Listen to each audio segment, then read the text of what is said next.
What's going on, everybody? Welcome again to another edition of Sling'n Live. I'm your host, TJ, the Lead Sling'n Ginger, and joining me, as always, is Kent Hauer of Green Mountain Defense. Kent, what's new, buddy? So many browsers, so little time. Sorry, I was trying to get the chat up. Living life, man. Living life. Welcome, everybody. Outstanding. So, before we jump into tonight's topic, I want to give a shout out to Right On Optics. Right On Optics, of course, is the optics company of choice for the Lead Sling'n Ginger channel. Head on over to rightonoptics.com. Check out their offerings, be it a red dot binoculars or variable power optic. They have what you need at a very, very fantastic price and just excellent quality scopes, I might add. So just remember, T. Ramsey at checkout will get you 15% off. I am a member of their pro staff, and all the links and information are down in the description. So tonight's topic, Kent, I know it's near and dear to your heart, my friend. Red dots on pistols and modifications on guns you carry. Yeah, man. So, believe it or not, it's 2019, and there's still some cats out there that are talking about whether or not a red dot is the ultimate end-all, be-all, super-duper solution for a carry gun. Newsflash, it's not. But you know what it is? It's a really good solution for a lot of us that have some vision issues, or those of us who have trouble focusing on the threat as opposed to the sight post. Everybody's been drilled in their heads for years and years and years, hard sight focus, until you've got a transition and all of a sudden you're out in outer space. A red dot helps us focus more on the target or on the threat. So, you know, guys are still, and girls are still out, you know, I see this all the time. I'm one of probably 4 people that shoots a red dot on a regular basis at our club, at our Thursday night events that we put on. Everybody's always wanting to try it. Everybody's always wanting to ask me about it. Show and tell kind of thing. So I just thought we'd go over, not that this hasn't been done, but, you know, for our audience's benefit, some do's and don'ts with mounting solutions and hardware, batteries, what slide, either pre-done slides or milling, is good to go, and what maybe might or might not be good to go. And then honestly, some options for you guys that don't want to run a black Glock with a Trijicon RMR, because there are some other alternatives.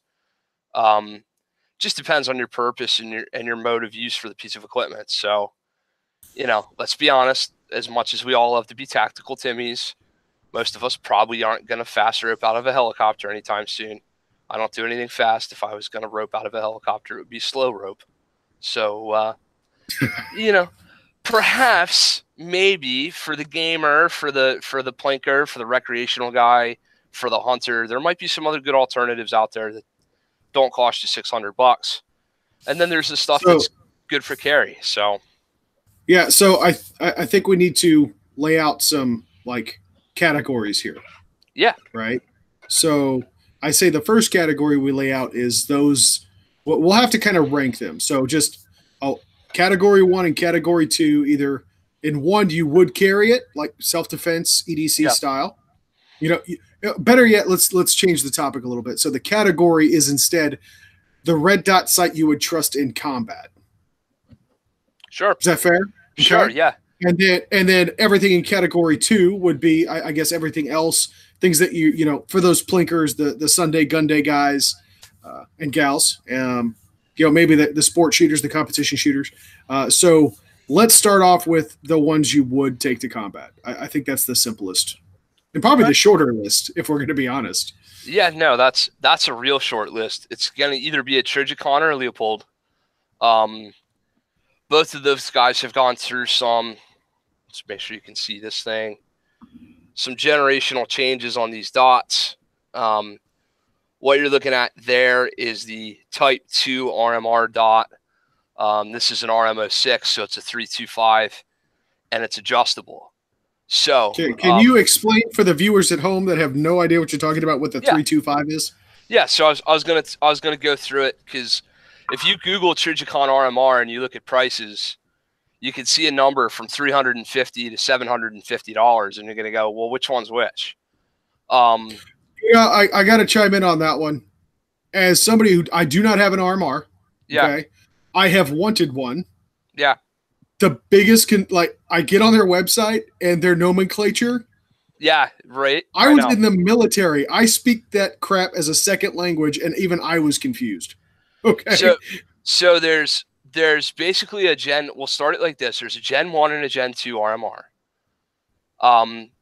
Basically, what they found out in the first to second generation is that unlike on a rifle or unlike on some kind of a competition mount where the slide doesn't reciprocate or move back and forth, in a gun that's literally pounding back and forth against a recoil spring all the time, they were having some, not all the time, they were having some battery contact issues where the contacts under the CR2032 battery were rattling around and were causing dots not to work as far as battery life and as far as battery consistency goes. Now, a common misconception in those dots is guys would say, "Oh, my dot's flickering, my dot's flickering. It's not working correctly." No, baked into the firmware of that dot is a function that makes the dot flicker to tell you when the battery's failing. So the dot's doing what it's meant to do, right? I did. I see that. Right. Now I'm not completely ignorant. Now I'm obviously letting you speak to this more predominantly because, well, you're the more experienced guy with it. But that was not a feature I was aware of. Like I've Oh, done my research on them, yeah, but I did not know that they had like a "Hey, dumbass, change your battery" yeah, warning light. yeah. No, Because that was something that I always wondered. Like with all my other red dots, like I just go through and change the battery. Like you can see on right there. yep, You know, I've got my right on micro dot on top of my AR pistol, and like the thing that I like, it will tell you when the battery's low because when you go to adjust the level, it won't change. right, Like you crank it up to a 6 and it's still dim, and you're like, okay, battery's going dead, right? right. But I go and change my batteries, you know, every other month anyway on my red dots, and I was always curious, like with the RMR, especially because you do have to remove the sight to change that battery. Like, what's the easy way for them to just kind of give you an indication that hey, it really does need to be changed? So they give you some numbers, but they're based on a middle ground setting. So now we're going into the next thing, which is adjustable versus auto adjusting RMR. So you can get a dot that is adjustable, meaning literally, I've got buttons. You see that button on the side? Yep, beautiful button. Right. I got a left button and a right button. Left button means brighter dot, right button means lower dot. Okay. So when I'm in my house predominantly at night, and chances are if I grab this thing off the nightstand, I'm going to be activating the weapon light at the same time. I want one dot brightness. Otherwise, I'm going to wash the dot out. In the bright, shiny daylight, when it's 8 o'clock in the morning and I'm, stepping out of my house and yawning and still drinking coffee, and I've got that southern exposure on my porch, chances are I'm going to need another brightness. So if you game this right, you've kind of got 3 dot settings that you're going to use throughout your day. You're going to get the gun up off your nightstand at night, and you're going to set it down to a lower setting, and you're going to use the weapon mounted light. In the morning, you're going to crank it all the way up and take it down 1 or take it down 2. And somewhere towards dusk, you're just going to reach down, or maybe you're in your truck or whatever, and you're just going to take 1 setting off of it. That way, you know that when that dot comes out of your holster, you don't have a big blooming spaceship in the middle of your freaking field of view. You've got a dot that's crisp and usable. So you can get a dot that is adjustable, and you can get a dot that is not. A Gen 1 or a Gen 2 is going to be less expensive if it doesn't come with the adjustment knobs. The other thing you can get is you can get the the non-battery models. The what am I looking for here? Tritium It's or like whatever. the fiber optic and tritium powered. Yeah. So they you got can that get little translucent window across the yes, top of them for yes. So you can get those as well. I find that dot doesn't give me enough brightness when I need it most. Right. I want positive control. Right. I want to be able to tell my dot where I'm at. So I like the adjustable. And the adjustable dot also comes with a feature set where if you run the right combination of button programming, the dot will also auto adjust as well. So you can have the best of both worlds if you want. Right, and So I like that option, but I'm going to go with you on this one. I would advise against only auto adjusting. Yeah, And my dot doesn't know what I'm seeing. I know what I'm seeing. right. Well, the reason being is in a perfect environment where you can guarantee that it's going to be purely dark or purely light, it works fine. The downside is, let's paint the scenario. You know, poorly lit parking lot. You park on the street because you live in, you know, suburbia. You're walking to your car or you're walking to your house or car or vice versa, you know, whatever the case might be. And you have a something comes up where you need to draw your firearm, but you're now under a street lamp. Mm-hmm. So it's dark out, but the gun thinks it's light out because you're under a street lamp. Mm-hmm. And now your sight doesn't know what the hell to do. And in a dark situation where you would still want that crisp, you know, dim dot, it's going to bloom out on you and wash out the sight. Yeah, you don't want Because that. it's gonna react to the light overhead. Yeah. So, an easy way to trick that setting, if you want to see what happens, is shine your weapon-mounted light from about 5 feet away on a straight-up white wall, and watch the dot go through its fucking programming. It's trying like hell, but it ain't keeping up. Gen 2's better, but Gen 1 was a joke. So is that what they mean by Type 1 and Type 2? That's Gen 1 and Gen 2? Yeah. Type 1 RMR, Type 2 RMR, Gen 1, Gen 2. Okay. Their term is type, so I should use that. So once we get past the what model year, quote unquote, is it, and what type of adjustment settings do you want on the gun and on the dot, now you have your choice of reticle sizes, and these dots come in MOA, minute of angle. That's what 1/60th of a circle or whatever. Basically, you know, 1 MOA, 1 inch, 100 yards, etc. So you can get a dot from Trigicon that's anywhere from 1 to 12 MOA in their various models and sighting systems. I think they've got a 12.5 actually. So here's the magic trick to this. I find personally, and a lot of other guys find, I used to think the 6 MOA dot was where it was at, model number RMO7. I'm now pretty convinced RMO6 is better. That's a 3 1/4 MOA dot. That's where I was saying the 325 dot earlier. Reason being for that is, even if you fuck up by one light setting and you get some blooming, you still don't obscure the whole window if you do. Right. So if you get caught with your pants down to a certain degree, you've still got a usable sighting picture. Yeah, I can attest to. I can at least speak to it from, you know, a competition use, right? So when I run competition, I don't run competition to win like all the time, right? I'm a competitive guy, but I'm more competitive against myself. So competition for me is an active mechanism for me to refine and hone my skills that I want to try on the range in, you know, a self-defense situation. So I won't use anything in competition that I wouldn't use in combat per se.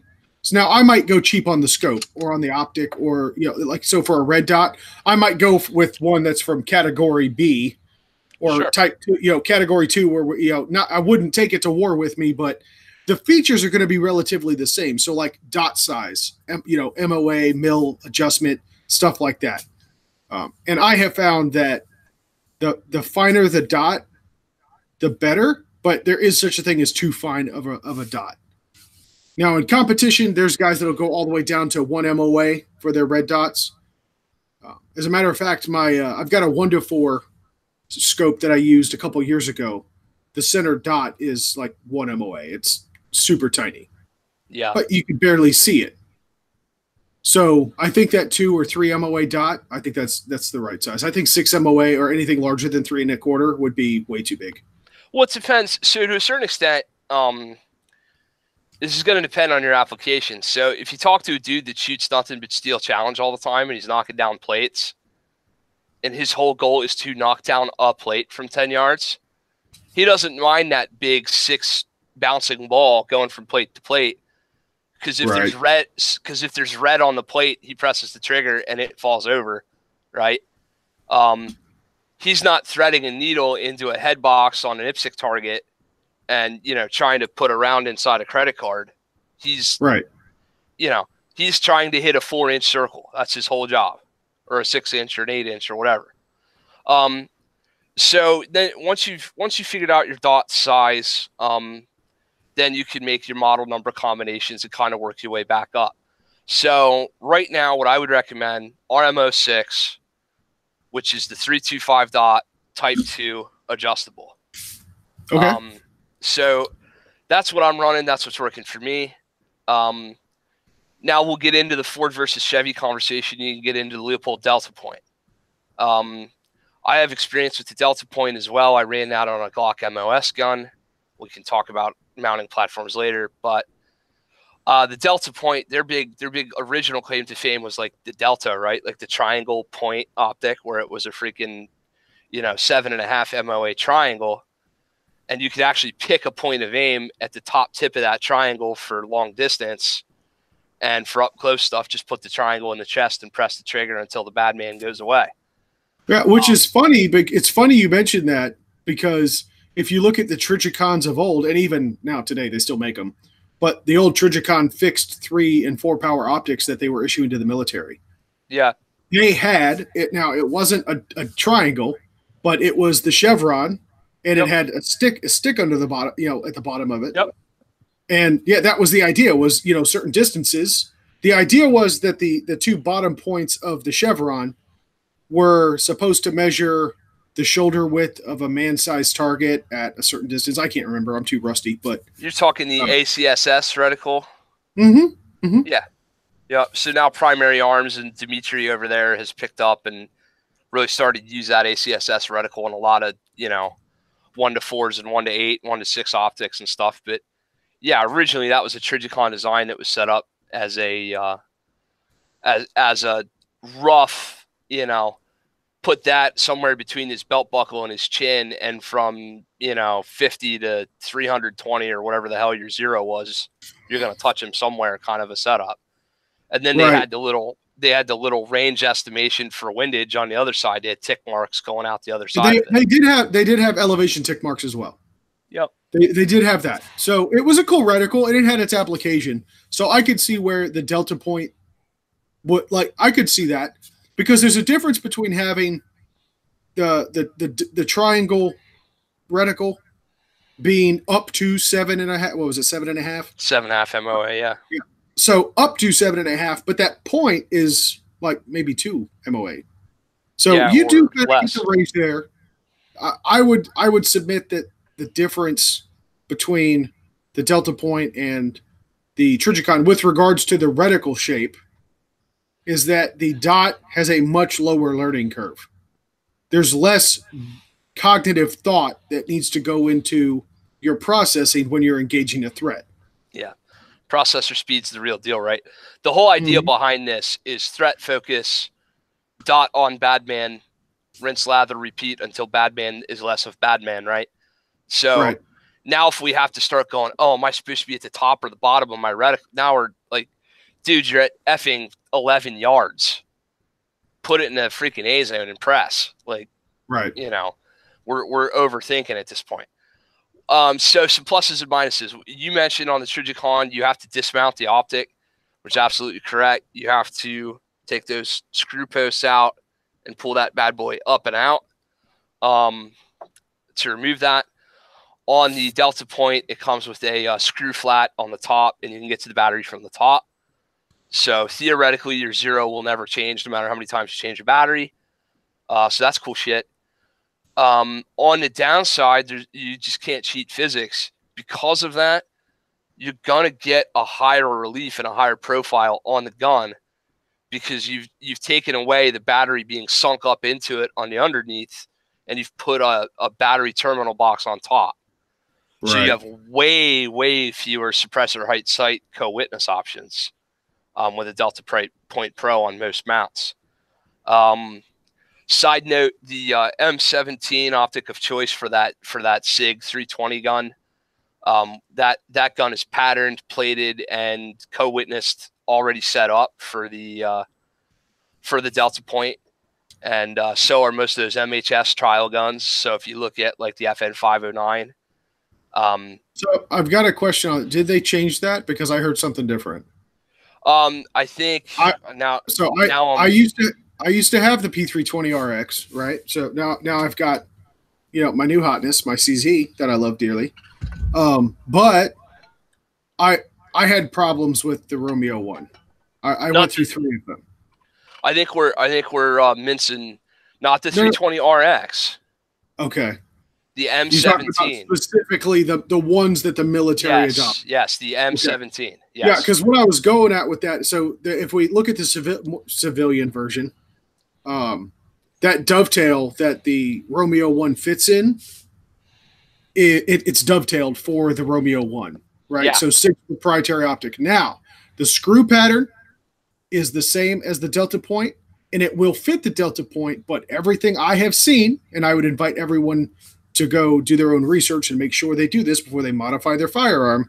But you could fit a Delta Point Pro, but you had to file down a little bit of that dovetail so you could actually fit the footprint of the body of the Delta Point on an RX model. Hmm. So just so we're clear, Kent is referring to the M17, the one that the U.S. Army adopted, the U.S. military adopted. Yep. I'm talking specifically about the civilianized version, the P320RX line that comes with Sig Sauer's red dot optic on it. It can fit the Delta Point Pro, but there needs to be a little bit of relief uh, cut or machined Correct. or fired away into it. Correct. But like on the 509 TAC, where they've got those different plates that are set up with the little O-rings and the screws that don't need Loctite and all that good stuff because of the O-ring pressure. The native design of that is meant for the Delta Point without any additional plating. So Okay. the optic that sits lowest in that platform is actually a Delta Point. I took my Okay. RMR off that and you put the Delta Point setup on it, and that's the one exception where the damn Delta Point co-witness is better than an RMR. Go figure. Because they cut All it for right. that. Now, does the FN 509 come with additional plates? It's that is natively able to accept the Holoson, the Doctor Doster mount or whatever Oh, for the okay. DOCTOR. Oh, Doctor Mount Holoson, or yeah, Doctor Optic. yeah, Vortex, Holoson, Churchcon, probably everything but the Romeo in that case. But you Um, don't just so I'm tracking you. The FN 509 does not need a plate for the Delta Point. no, it doesn't need the adapter plate. It just needs that front screw mount plate. There's two plates But on the. okay, I got you. Cool. All right. So So you're eliminating a couple thousandths of height because you don't hey, need that when one it comes plate. to optics, that makes a huge difference, man. Right. Yeah, yeah. Um, But so okay, so we've got so in category A, the take to combat, the good for a fight optic. As of right now, we've got the Trijicon Type 2 RMO6, the yep, favorite of Green Mountain Defense. yep, And we've got the Delta Point, or now Delta Point Pro, I think it is. yep. Um, okay. Are there any others? I can say at this time no. Um, there's a new offering out from Aimpoint called the Acro, the ACRO, which is that boxy looking thing. So what that does is that actually covers the emitter with a box. So instead of dog ears right here, you'd have literally have a box going back and down. So if you can imagine an L shape, um, it looks bigger than the RMR in pictures, but in person, it's effectively the same footprint. The only difference is it's covering the diode in the emitter. So that's cool. I've got exactly 0 rounds through that and only limited paw time on it. So I've touched it, but I can't tell you whether or not it's super duper, ready to go yet. Dudes are going to test that. Sage Dynamics and Scott Chidlinski and primary and secondary and a bunch of cats are going to get their hands on that thing way before I do, and we'll know soon enough. Holoson has the 507C out, which is promising, but maybe not quite there yet. That might be an exception where I would say for the average concealed carry civilian, yeah, maybe you can probably get away with that. What's nice about that is it's the same mount pattern as an RMR. So if you got a bunch of guns cut for an RMR and you want a cheaper optic, you could save yourself a couple $100. You get what you Right. pay for. You know, buyer beware kind of thing. And then we're down into where I'm going to call it the gamer fun stuff. Maybe Hunter. You've got the Burst Fast Fire. You've got the Vortex. You've got Holosun in general. You've got the SIG. Everybody's pretty much in unison on this. These things don't hold up to any sort of manipulation with the dot, right? Like, you're never going to see the dude take his gun and go like that and run it off a table or run it off a piece of furniture or run it off a barrier or barricade. Is that like a super common thing we're going to have to do? No, but it's a good barometer or barrier for what's going to happen to the mounting screws and the plate. And you're not going to have any wiggle room or anything break here. Another side note, just real quick on the RMR dot. If you look at the top, you'll notice that this is kind of concave at the top and it comes to 2 points. Mm-hmm. Reason for that is that if this is to be dropped, the glass itself is not going to take an impact. Those 2 points are. As my understanding, Trijicon has some sort of a design patent on that, which is why everybody else has a rounded or squared off top. They're not allowed to do that. Maybe that'll expire at some point, and then other manufacturers will go to town. But I've got plenty of experience with Fast Fires, Vortex, and with the SIG Romeo. I had a 320 RX for a long time too. And candidly, I couldn't keep those dots running, even in class. The only exception is I kept one Vortex setup on on like a 22, Ruger Mark IV 22. Yeah, with but the I'm not. the SIG, with SIGs, I How put many did the you SIG break? You broke what, 2? I broke 2, all under 1,000 rounds, no hard use. Just going to the range, shooting, steel type or steel challenge type competitions, 3-gun. I didn't do anything to those optics that I would consider harsh. But yeah, just shooting them, I broke 2 of them. Right. Each one under 1,000 rounds. Now I will say, I have to say this to SIG Optics credit, their warranty service was fantastic. When I messaged him, I was like, "Yo, dude, this thing got a crack right down the middle of the screen or of the lens, and all I've been doing is shoot. And for competition, I shoot some really soft shooting 9mm, right? We call them bunny farts or squirrel farts. 850 feet per second, baby. Mm-hmm. Yeah, I can cough harder than my bullets fire, right? So, I was really kind of disappointed when those broke, but like I said, they made it right. They replaced them. That got me a brand new one right away. I was never without my optic for more than I think like a week and a half, 2 weeks. But the downside is, we have to go back to what we're measuring here. Would you or would you not trust it in a combat situation? And the answer is no. No, not for me. We're talking life support equipment here, right? This is on the order. This is on the order of tourniquets. This is on the order of what load do you carry.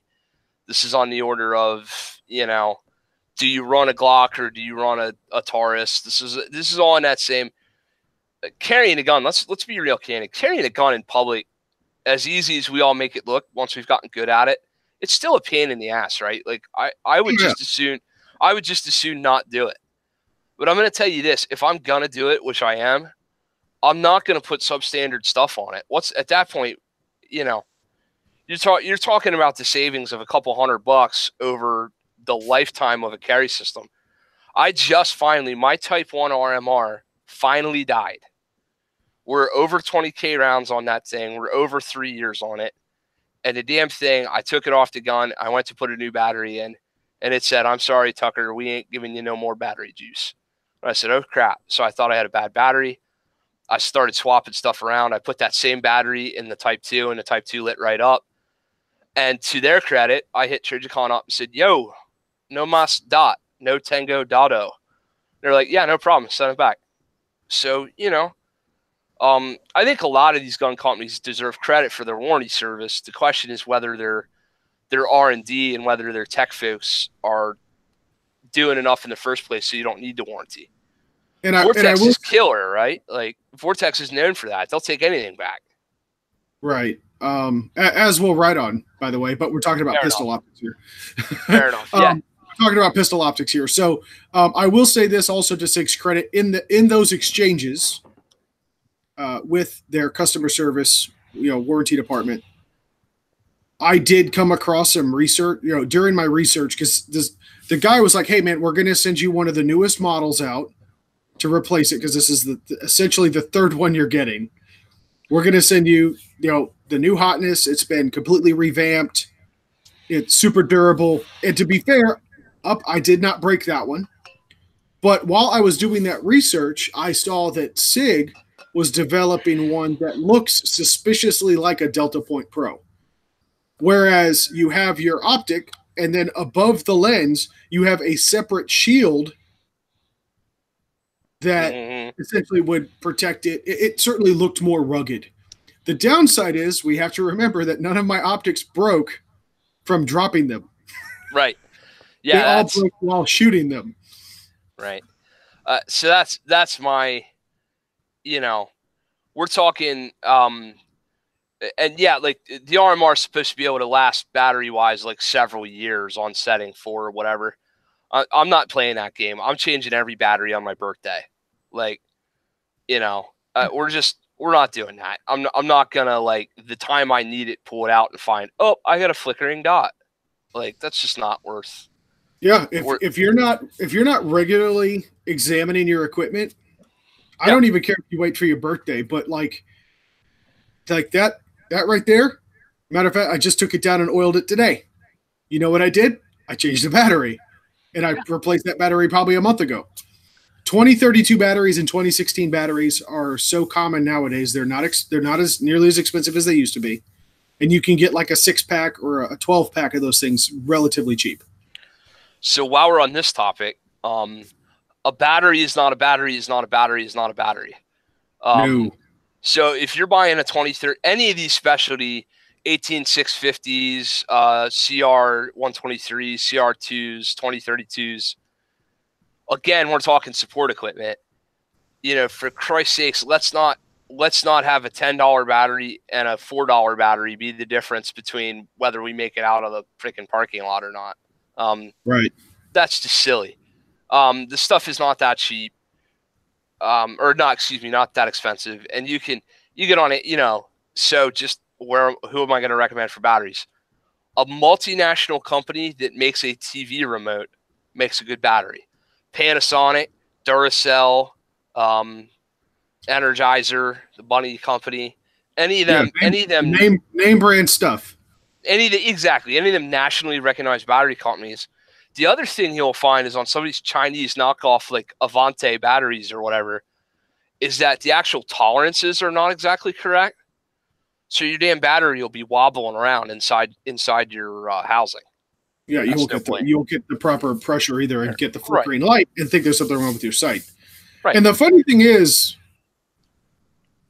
like, if you look at all the what we'll call it the 1911 crowd, right? The old school guys, like, iron sights are all I need, Yeah. 45 is God's caliber. If a lot of those guys that are the naysayers of red dots on carry optic or on carry guns are probably those guys that are not actively exercising their due diligence and making sure that their equipment is running properly. Oh yeah. I'm going to get that cheap knockoff battery at the dollar store because I saw it on a corner rack, and I figured while I was there, I might as well get a new battery. And it's like, oh wow, a 6-pack for $1.50? Sure, these will last forever. Yeah. Yeah. And yes, I'm stereotyping an entire subsect of the Second Amendment community, but they deserve it. So let's we'll wrap up the dot thing with 2 more topics. One being acceptable versus unacceptable mounting solutions. I'm going to call it. So friends don't let friends MOS. No, friends do not let friends MOS. We're done. Unless, God forbid, Glock would come out and make a gen. We rip on SIG and some of these other companies, Trigicon, for, product testing on the public, Gen 1, Gen 2, Gen 3, whatever. at least when those companies realize they've got something wrong, they go ahead and make a change. Glock's been peddling this MOS thing, which has been basically the same setup since 14 now. Hey, I mean, what? Perfection. Yeah, Okay. perfection. Perfection. Yeah. There's a lot of things I like about Glock, but their willingness to innovate basic design patterns has never ceased to not impress me. They've got the right idea. They came out and they said, you know what, FN did it first, but we're going to do it better. Because in case y'all don't know, the 509 wasn't the first FN gun to have an RDS optic setup. FNX Tactical 45 God's Caliber dudes had that stuff forever. But they came out and they said, yeah, we're going to make the most commonly popular optics available on the most commonly popular handgun. And they just, tolerance stacking is real. There's just too much nonsense between the gun and the optic. There's too many places for threads to come loose. There's too much problem with over torque and over pressure. You can crack the plate, not know you cracked the plate until you change the damn battery and you got a crack in your stupid optic plate. It's just, it's really not there yet.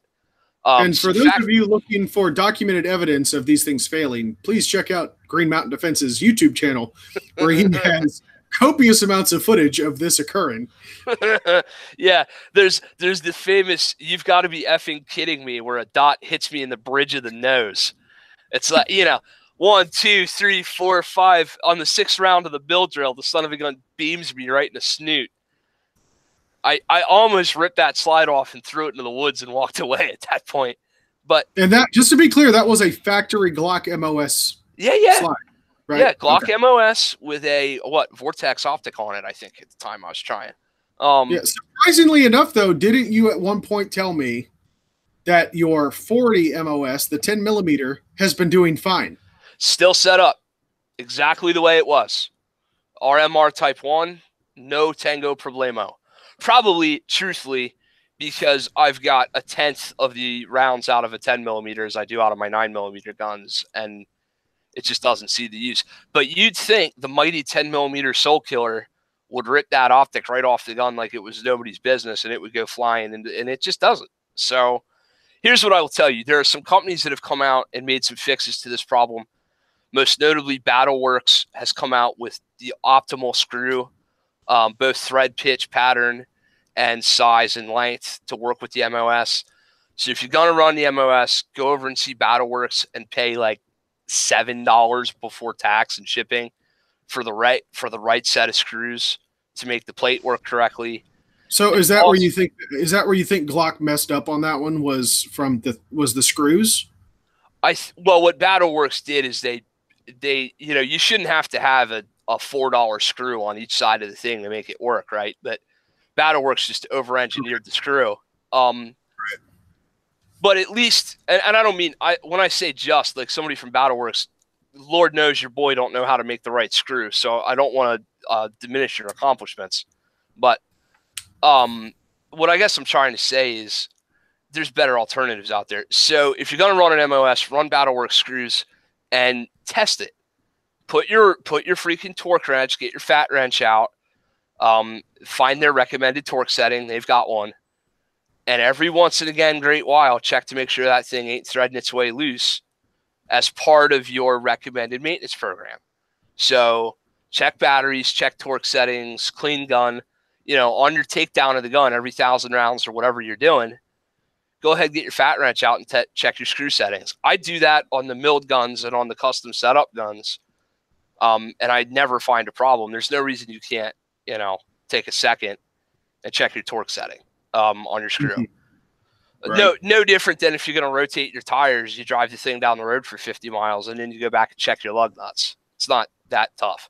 Other companies, Unity Tactical has the Atom mount, ATOM.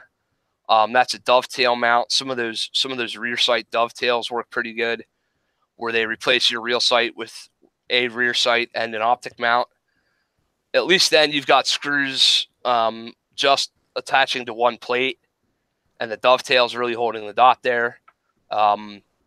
Downside there is that you've got anytime you're going higher and higher up off the slide, now you're coming further and further off of your normal presentation. Yeah, the more awkward it can become, or Yeah, cumbersome. right, Yeah, the more cumbersome right. it becomes. Right. Um, You're gonna go from that sleek Ferrari to the old GMC Safari. absolutely. A bunch of companies are making, and I'm gonna get off Glock in a minute. A bunch of companies are making aftermarket Glock slides that are compatible with dots. Shadow Systems makes them. Brownells makes them. Suarez makes them. People love or hate Suarez or whatever, but they make a slide that works. Um, and actually, Suarez came out with a good set of screws and a shim kit for your Gen 1 RMR to help with tolerances and help with battery problems and some of the early ones that had problems with contactors too. So there's a lot of companies in this space now. Those all work pretty good. On the higher order, so you asked for, I started at the bottom on the MOS and I'm working my way up. The highest order is have Doug Holloway at ATEI, have Boresight Solutions, have Bowie Tactical. There's a million good, well-known companies out there cutting on factory Glock stuff to make it fit what you want it to fit. Yeah. The Actually, the as a matter of fact, even locally, there's Sure. a relatively local major gun stores. Like there's one in Nashville that I've gone to. What actually where I bought my Glock 19, and we were on the same topic, and because they sell RMRs and Delta points and all that other whiz bang aftermarket stuff. Um, they also offer machine work Yep. because their gunsmith on site is trained in machining, and he will cut your slide for you right there, and actually does it for a very affordable price, in my opinion. Doesn't Uh, have to be super expensive. I mean, we're talking a few right, yeah. $100. Yeah, there's no reason to drop another $600 on an aftermarket slide. Although you obviously there's plenty of offerings out there, but There are several reasons to do just that. Mainly, when you want an aftermarket slide that is compatible with the Gen 5 that nobody's figured out how to do yet. So Shadow Systems, shout out to our boys over at Shadow Systems. This is the SS9C. This is actually a Gen 4 slide with Gen 5 componentry in it, a Gen 5 backplate, and an extra cut on the right side of the pistol for the ambidextrous slide stop slide release. So if you've got a Gen 5 Glock and you want a ready-made solution, $400 will get you one of these jobs. And you're not waiting for it any more than just, if they say it's in stock, they're shipping it. The other thing Shadow Systems is doing is they're doing relief cuts and lightning cuts in these slides to make them lighter. This G45 is, in fact, several ounces lighter than it would be otherwise, with front serrations and all that good jazz in it. So that's one reason. well, no, there's plenty of reasons to do it. What I'm saying is you don't have to. Hell no, you don't have to. There's plenty of people out there that are like, you could send them your factory right off the gun show shelf or gun store shelf slide, gun store shelf slide, and send that slide into that shop, and they will cut it right then and there. You don't have to necessarily buy an entire slide.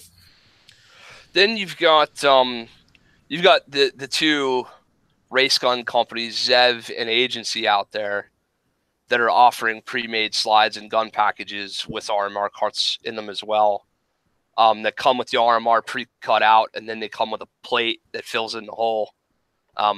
Those work as well. The one nod I will give to the milling crowd, the ATEIs and the Boresights and those guys of the world, is there are slight manufacturing tolerance differences from dot to dot when you start getting down to the micrometer measurements. I mean, to a certain degree, everything's a little different when manufactured. Right. They're measuring and fitting your dot to your slide. Right. Those dudes get that stuff so tight that you don't even need screws to hold it on. You do in recoil, but you can shimmy the dot into the freaking hole and go like this, and the dot's not going anyplace. Yeah, and that's important for especially for machine work. Yeah. Yeah. So, kudos to that. The other thing the custom guys can do is they can do an irons forward mounting solution where they take the rear iron and actually put it in front of the dot. to reduce the clutter in your field of view when you're trying to get through the sight plane and try to look out through the dot. So that's an available option for you as well. And that works great on some other guns that have different striker geometry. And there's some of these like M&Ps and so forth, you know, different guns, you can't just mill in the exact same spot on every gun because you're going to get into the internals of the gun and jack something up. So, you know, it works better on some CZs and some M&Ps and some other guns like that as well. Yep. So that's an option for you. On the order of other factory stuff that's out there, we talked about the SIG RX. At least that's a factory setup. What I do like about that is the whole thing's warranted. That's coming to you from SIG out of the box. That's a whole SIG product, right? It would be as if Glock was sending you a Glock with an RMR on it from the factory. So there's no question about who mounted what, how it got messed up, how it was right, whatever. Mine didn't come with Romeo and with gun. Mine came mounted, ready to go out of the box. Yep, that's how mine was too. You know, when I had one. Other companies such as the FN, they've got the 509 TAC. I really like that optics mounting system for a factory system because it eliminates torque problems with screws through the use of different size O-rings. So you really don't need Loctite. That works out very nicely, especially for me. I want to get the Acro, I want to get the Holosun, I want to test all these optics. That's one that I could play with and swap optics on and off. And as long as I have their toolkit and their plates, I could do as many different things as I want to do. CZ's got it out now. Faxon now is leading the M&P market. Faxon has M&P slides out that are all done up for RMRs and for other dot setups, so that works good as well. Trying to think of who else. Oh, actually, Canic. You can buy a factory Canic setup with a Vortex already. So there's a lot of not aftermarket. There's a lot of factory OEM support for this now where there didn't used to be. So if you're on the fence about it, you know, one thing I will say for the Glock MOS or for any of these factory setups is like, look, buy it. There's going to be a market for it. Try the dot out. Come to a few classes. See if you like it or you don't. Once you love it with the MOS or once you love it with whatever, take that slide and sell it to the next guy so he can try it out and get a slide customized and done up the way you want it done up. Right. And you won't be out nearly as much money. That's what I did to start. You know, I spent $500 on a Suarez slide and I sold my MOS slide for $300. Yeah. Right. So it's a self-solving problem, in my opinion. Yeah, exactly. So we're into it for less. So I think we've covered the RMR thing. The only other thing I would say is Sage Dynamics Aaron Cowan just put out a video on how to properly zero this optic. I am not going to try in this short format time frame to cover that. But what I will say is these are two independent sighting systems. Zero the dot, slave to your irons to a certain degree, but don't necessarily just try to lollipop the dot on the irons and walk away. Refine your sight picture and pick a reasonable distance envelope for what you're going to be using the dot for. You know, the difference in trajectory in a 9mm between a 10-yard and a 25-yard RMR zero is more than you would think, is what I'm going to tell you. So yeah,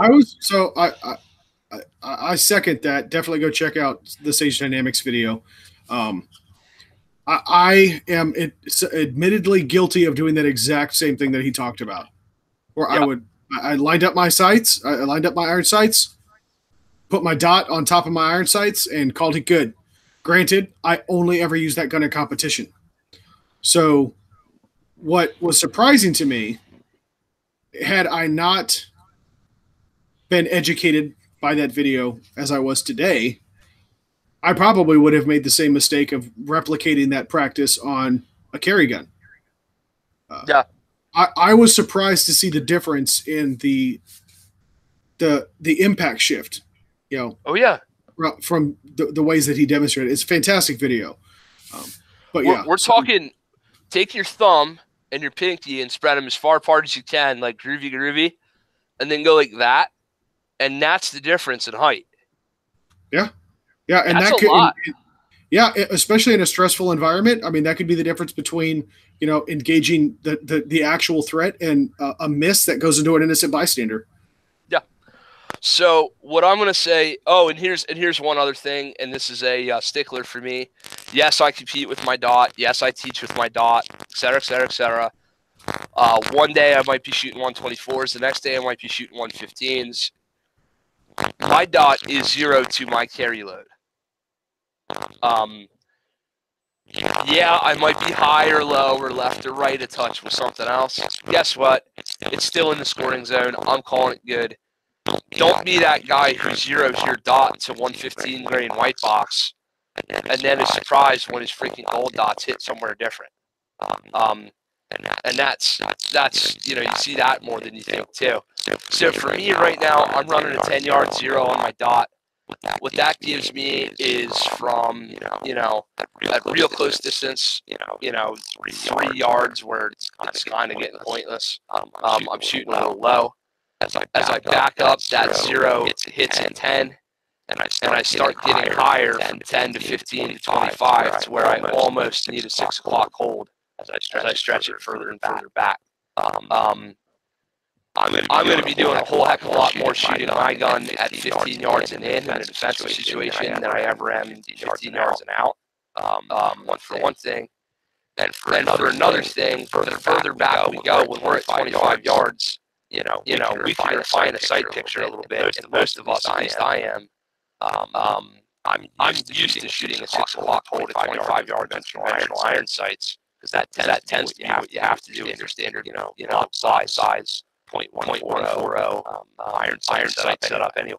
So it's not as much of a transition. And again, like you said, processor speed with the delta point. I'm not sitting there going, where's my zero? From 25 on in, if I press, I'm this much high or this much low the whole way back. And I'm going to call that good. So. That's I think we covered it, until one of us does, and I've done some dot videos. I'm no Cowan, right? I've done RMR based content on my channel. But let's switch topics a little bit and move away from the RMR unless we have anything else we want to talk about. No, man. Honestly, I think you covered it. I mean, we filled up the whole hour with this. So I think we've certainly laid some groundwork for future episodes. Something I'd like for us to discuss next time is the overall justification for the red dot as a force multiplier in a as your carry gun. Let's combat those naysayers that say, "Oh, I don't need that. Iron sights are God." Right? Let's have that conversation. So I'd invite everybody to come back and check out our next episode when we go live. We'll certainly broach that topic and keep this topic going on, because honestly, there's way more to talk about when it comes to micro red dot sights than what we can cover in this time slot. So we can go for 4 more hours. Easily. You throw in a few beers and some pizza, man, and it's a full weekend. Oh yeah. But so awesome, man. Well, Kent, I appreciate having you on. Your experience and knowledge never cease to amaze me. And you know what? Damn it, you're just an all right guy. It's funny. Yeah, absolutely, man. So with that, everybody, thank you for tuning in. If you're new to the channel, please subscribe. Feel free to comment below if you like what we're doing here. Be sure to hit that like button. Be sure to check out rightonoptics.com. Go check them out and see everything that they have to offer. Tell them TJ sent you with my coupon code T Ramsey. It'll get you 15% at checkout. In the meantime, everybody, thank you all for tuning in. And until we see each other again, get out and shoot.